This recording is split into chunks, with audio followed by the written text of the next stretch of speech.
Some say the bugs were provoked by the intrusion of humans into their natural habitat, that a live and let live policy is preferable to war with the bugs. Let me tell you something. I'm from Buenos Aires, and I say them all. Yeah! Oh, yeah! Yeah! Oh, yeah!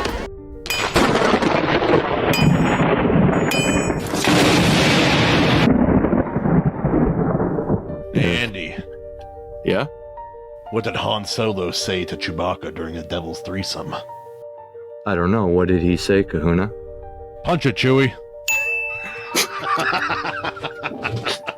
We are here because Andy made a very, very nice video. He made a very lovely video about Starship Troopers, the movie. And yeah, you had a lot of opinions about that. I talk about the book a little bit as well. But just to be clear, you have not actually read the book.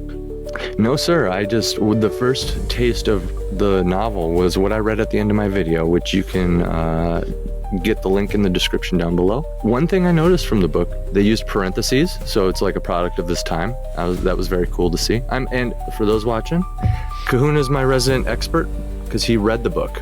The book is very interesting, partially because of it's one of those sci-fi books that, whether you know it or not, inspired things that you love.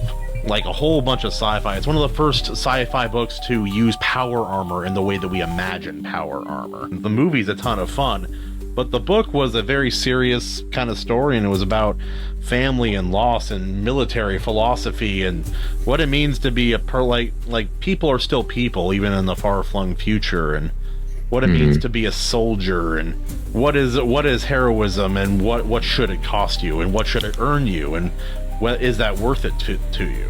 What are you willing to sacrifice? In the movie, they spend very little time going through like boot camp and such. They kind of throw you into the deep end with the bugs, which are barely mentioned in the book, frankly. Like they have they spend half their time fighting humans and other creatures across the universe. Just overall more realistic, right? And more grounded in reality. And I learned in my deep dive that the bugs were actually technologically advanced in the novel, right? They were intelligent. They negotiated. And they weren't just this endless horde of not Helldivers 2 bugs.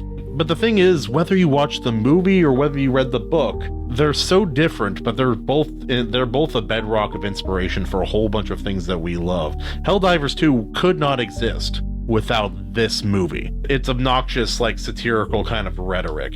The movie went so hard into trying to being a satire of certain ideas that it went all the way back around to being fun and awesome. It's like, we're going to be so obnoxiously pro-military that they're going to realize this is satire. And then it's like, we are so pro-military, we've gone all the way back around to being pro-military. Yeah, and it's even more than Helldivers too. Isn't it also like Star Wars, Dune, basically everything? Satire films came out after this film. Like Galaxy Quest, didn't that come out around the same time? Yeah, Galaxy Quest. Like making fun of Star Trek and such.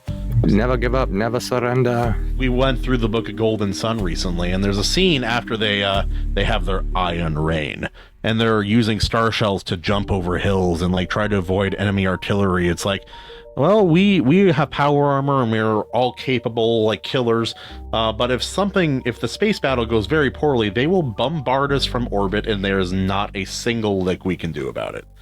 And there's an element of that, like reading those scenes, it feels a lot like the book Troopers.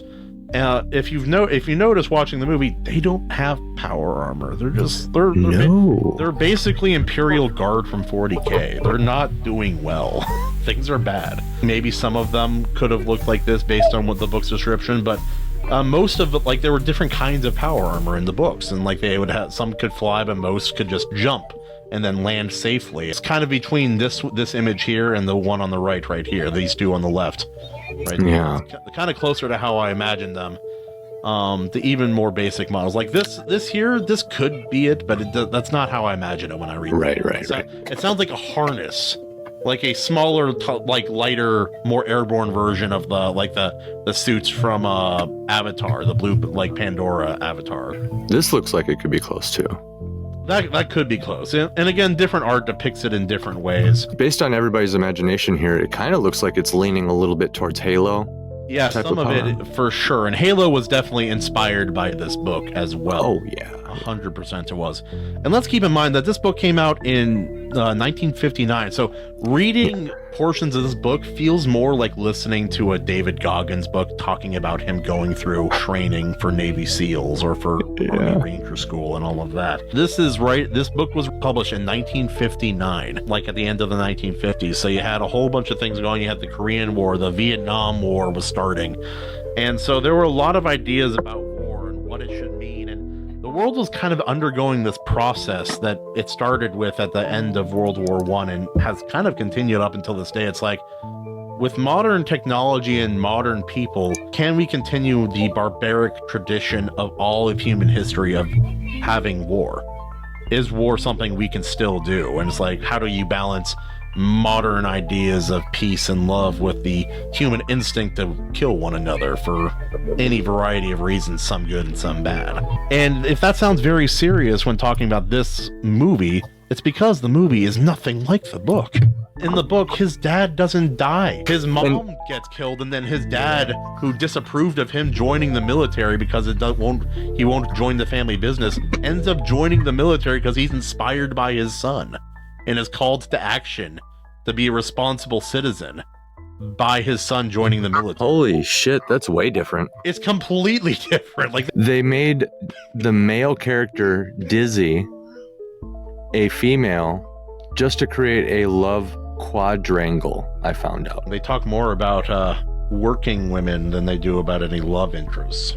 If Star Wars is very much like the World War II naval warfare, World War I and II dogfighting, and that they were very much trying to capture in a sci-fi setting or space fantasy setting is probably a better way to put it. Either way, you know what I'm saying, where it's like spaceships and lasers. Yeah, it's more focused on like the combat style, of like what it was like to be in combat and how you would have to think. And that translates into Star Wars fairly well. This was more trying to imagine the future of warfare and where it would go with more advancing technology. Interesting. And like a more political angle, basically. Kind of like. Yeah, it's like what happens like when you're like across the galaxy in a place where like you can, like, this planet doesn't support the same things that this planet does. Like, there's a whole planet where the ecosystem is built off of tourism because there's not enough natural resources to provide like a stable, like, farming, like, kind of planet or some things like that. And so it's like this whole planet and like portions of the planet where people actually can afford to live. It's like, this is just like a stop shop for like soldiers, basically. It was like in Vietnam. It's like there's this town, it's like in Vietnam where they all go, where all the soldiers go to party, and that's kind of just understood. That's what it's for at this point. So again, like the realism thing, right? So what you're saying is, compared to Star Wars, then it's more just like actual, more like reality-based kind of typical warfare you'd almost see in real life. And Starship Troopers, the book, is more, it's like, this is what it looks like to be a soldier. This is the thought process, because they don't go into this like virtually at all in the movie, but in Starship Troopers, the book, if you want to be a voting citizen, you'll be a person, but you cannot become a citizen unless you serve a mandatory amount of military service, and only people who are citizens get to vote. It's kind of a trade-off. You won't probably be like this successful, wealthy businessman if you go into become a soldier. Basically, it's saying, it's like, why do people who do not sacrifice for our way of life in our country get to decide the future of this country? He's basically postulating, like, in this world, in this kind of far-flung future, how about the soldiers, the people who put their lives on the line to defend our way of life? They're the ones who get to decide the future. It doesn't give you the answer, but it does ask all of these questions. And it's an old style book, and it makes you think, it makes you wonder. And in the movie, it's like, I want to see them yell more and kill bugs, and they do. It directly led to an entire like trope, right? Because the very next year, the movie Ants came out, and they have the famous war scene with the termites. And it's basically Starship Troopers. Other movies that may have led to this trope, because all Starship Troopers did is crank it up to an absurd level, right? But like movies, I want to say like Saving Private Ryan, right, where it's like very visceral. The very good war movies, essentially leading up to these, I think, created this trope where it's basically just Starship Troopers. And everybody knows what you mean when you say that. Crazy amounts of bugs that are, or some sort of creature or something, demons, whatever you want. They're crazy hard to kill, and they're just like swatting human beings aside like flies, essentially. Your fodder in the machine of war. And then an even bigger creature pops out of the ground. Your government's also lying to you. And Yeah. the director has been quoted as directly saying he wanted to subvert the messaging of the Robert Heinlein's book. He did it so well, so successfully. That, like, there are whole people who like joined the military, not entirely, but like partially based on things like this movie, and they've said as much. I've had friends who joined the military, and they talk about this movie being something, not the only reason, but a reason. My theory is that I feel like it's honest. Okay, so like he's trying to be dishonest by framing the whole thing a certain way, and I shouldn't even say dishonest. I should say more like manipulative, right? Because I assume it's not nearly as propagandic in the novel. Propagandic tendencies, but again, this is from the perspective of someone who was not against war as a concept entirely during a time where it was very unpopular to be pro-war.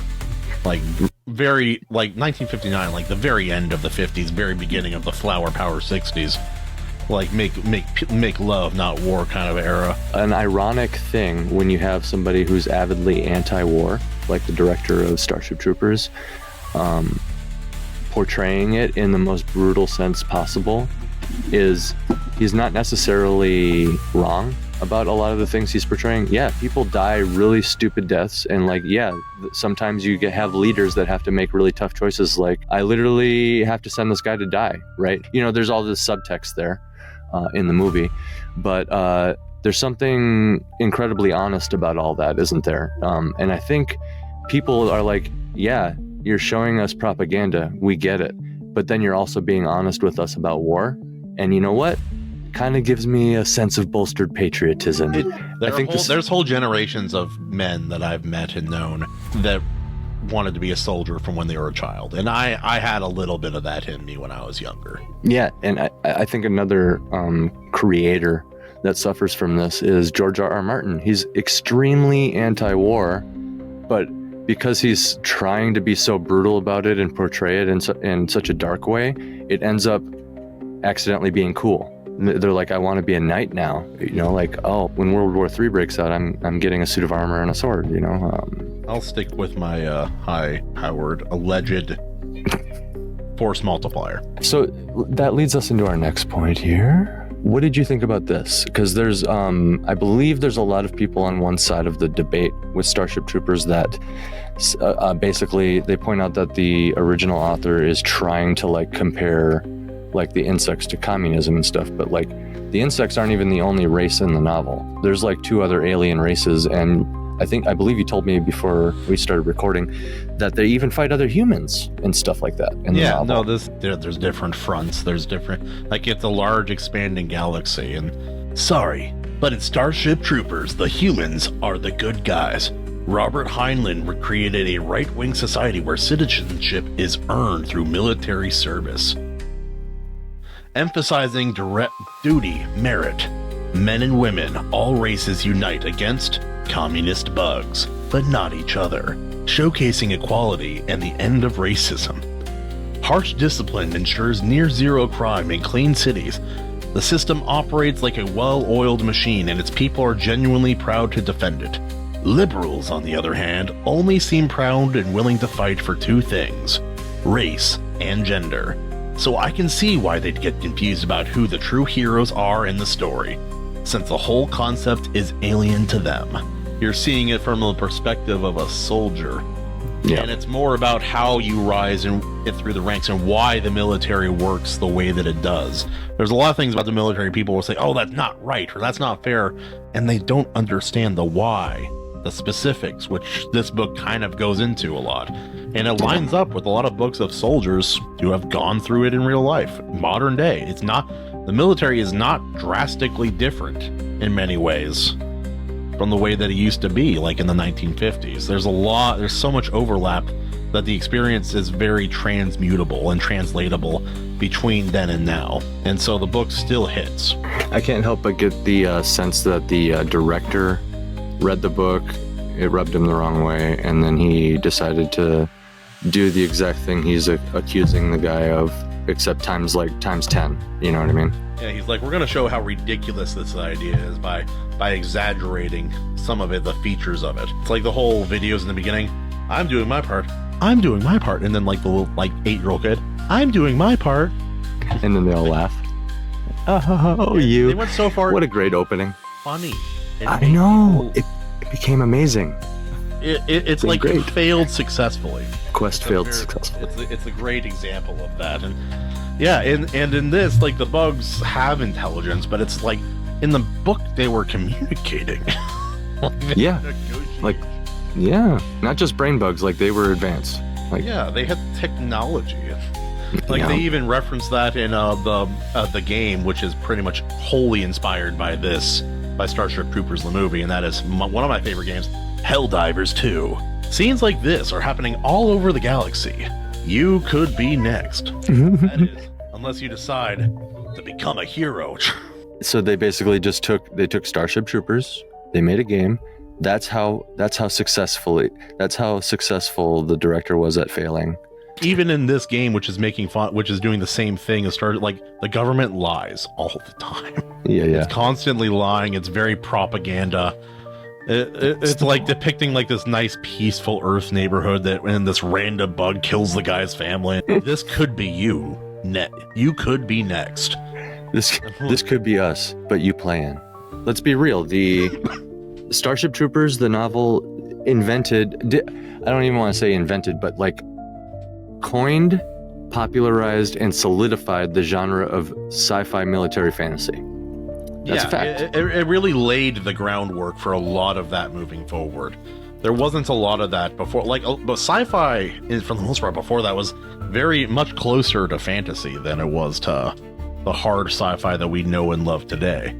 I like both. I don't mind a little blending of genres. Sci-fi is just an offshoot of fantasy. None of it's real, so yeah, of course it is. The movie laid the ground for a bunch of like satirical like sci-fi films, and then you have the book, which like inspired my favorite book series of all time, like Red Rising, Dune, Starship Troopers. They all inspired a whole genre of sci-fi moving forward, and that is like future hard militaristic sci-fi. Yes, like, sir. He in the book would explain how things work, but like he's just a soldier, and since it's from his perspective, he wouldn't explain things that he doesn't understand. There is an answer, even if he doesn't really understand the ins and outs of it. That seems to just be what it's always doubling back to. Like, what's war like now? Well, it's probably like that in a lot of similar ways. And to compare that to Star Wars, it's all they did is take one idea, which is World War II dogfights and naval, and put that in space. And that's very different, you know what I mean? And to put it in context, I believe the opening line of the novel, the main character immediately compares himself to a racehorse.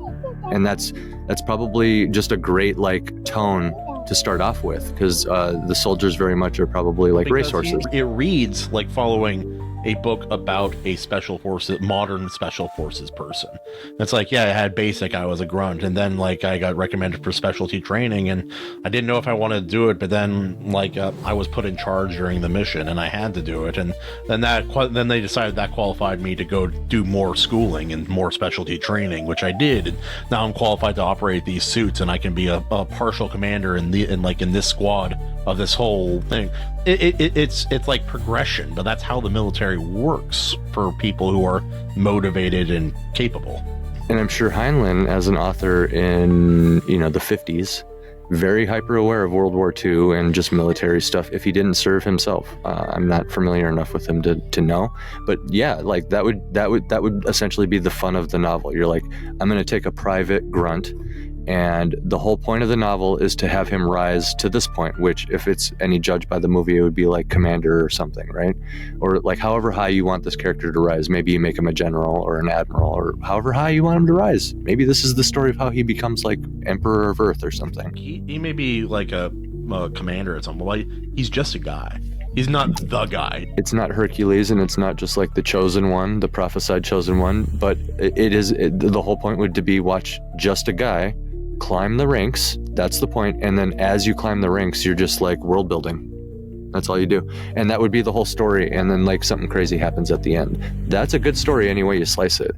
So the book invents an entire genre. Whoops, I invented a genre. Then the haters come out and try to satirize it, and that invents a genre in favor of the original IP. And the hater is just kind of forgotten. There's also been debate about whether the book actually reflects Heinlein's personal philosophical views, or whether it's just something, the ideas that he was putting forward in this book. And obviously, like, outside of him saying something directly, and if he's telling the truth. Yeah, like he could have just been being pragmatic.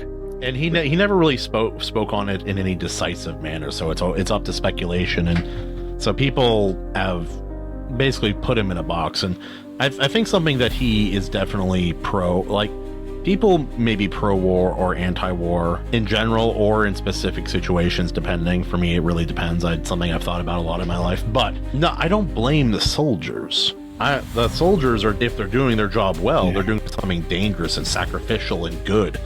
There's no greater love than a man who would lay down his life for his friend. That's a universal truth, man. Like anybody, it's like, it's a different kind of love, right? It's like, there's the love that you have for like your mother and your father. There's the love that you have for like your child, your wife. But then that's like what you're talking about. That is like some sort of like, protective instinct, like human. It's something deep. It's one of the biggest sacrifices one can make. I've worked with a lot of soldiers in my line of work, and there's two different groups essentially in my age, close to age range. And there's the ones that have come back. They're super capable. They're obedient. They're well adjusted. They're very capable, very confident physically, and all of that as well. And then there are those who are also very obedient, but they wish they had died overseas. And there's a huge, like, those are the two basic groups that I've encountered a lot. It's not that the ones that are in that second group aren't capable. They usually are, but there's something broken that isn't fixed. A piece of them is still at war, except now it's with themselves.